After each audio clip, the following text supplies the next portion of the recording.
A Igreja Católica manipulou os índios? Uma análise histórica sem romantismo e sem ideologia. Uma das acusações mais recorrentes contra a Igreja Católica no contexto da colonização do Brasil é a de que ela teria manipulado os povos indígenas, usando a fé como instrumento de dominação cultural e psicológica. Essa afirmação, no entanto, só parece convincente quando se ignora deliberadamente o contexto histórico, se confunde a Igreja com ações criminosas de indivíduos e se comete o erro clássico do anacronismo, isto é, julgar o século XVI com categorias morais, políticas e religiosas próprias do século XXI.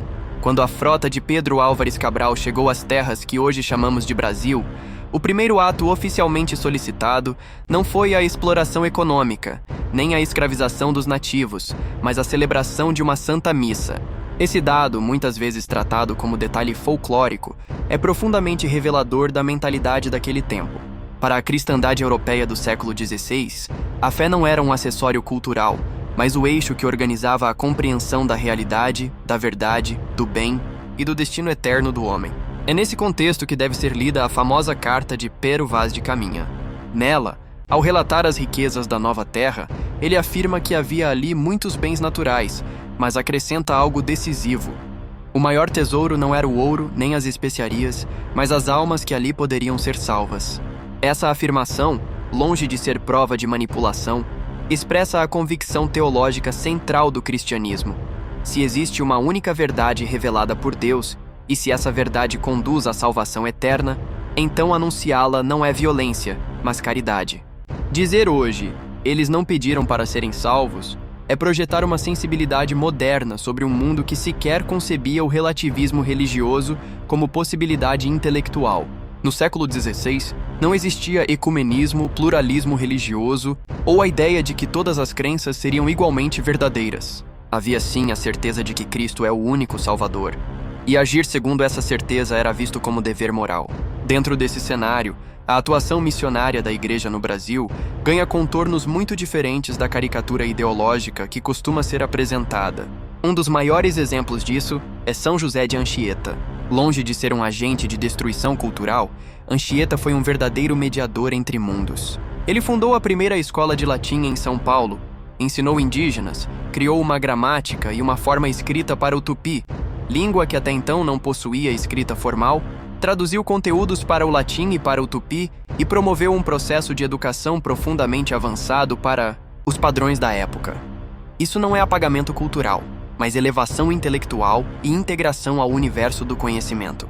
Ao mesmo tempo, é necessário falar com honestidade sobre a realidade cultural indígena sem romantizações ingênuas. Muitos povos praticavam rituais antropofágicos, guerras tribais constantes e um desregramento sexual profundo. Há relatos históricos, inclusive ligados à vida de São José de Anchieta, de indígenas oferecendo mulheres aos missionários como gesto de hospitalidade, algo absolutamente incompatível com a moral cristã. Há também registros chocantes, como o de uma mulher que, em seu leito de morte, pediu como último desejo tomar sopa feita com dedos de criança.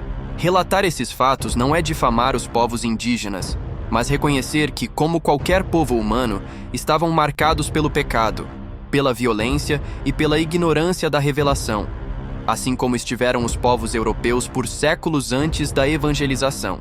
Basta lembrar que o próprio continente europeu, hoje frequentemente idealizado, foi palco de barbaridades, sacrifícios humanos e violências extremas antes da cristianização.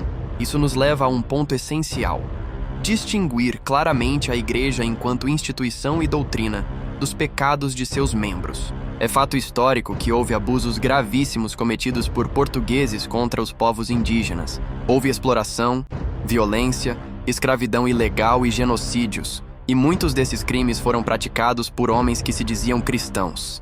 Isso precisa ser dito com clareza. No entanto, esses crimes não derivam da doutrina da Igreja, mas da sua negação prática. A própria Igreja, por meio de missionários, bispos e documentos, frequentemente se colocou em defesa dos indígenas contra os colonos. A história registra inúmeros conflitos entre evangelizadores e autoridades civis, exatamente porque a Igreja denunciava abusos e tentava proteger os nativos. Aqui cabe a analogia frequentemente usada pelo padre Paulo Ricardo. Não se conhece a história da arquitetura pelos prédios que caíram, embora seja necessário estudá-los para não repetir os erros. mas pelas edificações mais belas e bem-sucedidas.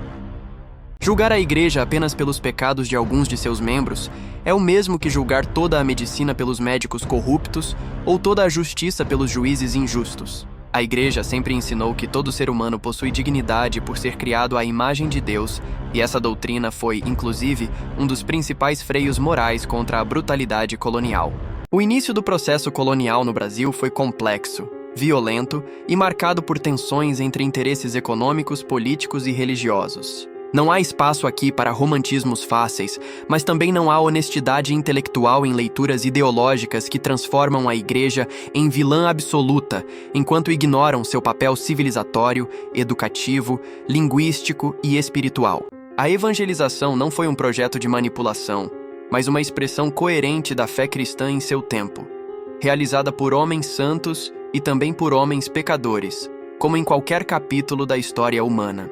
Em suma, a pergunta correta não é se a igreja manipulou os índios, mas se estamos dispostos a olhar para a história com critérios históricos, teológicos e morais adequados, sem reducionismos. A verdade é mais complexa, mais dura e também mais bela do que os slogans ideológicos permitem admitir. Se você gostou, deixe seu like e se inscreva no canal. Salve Maria e viva o Cristo Rei!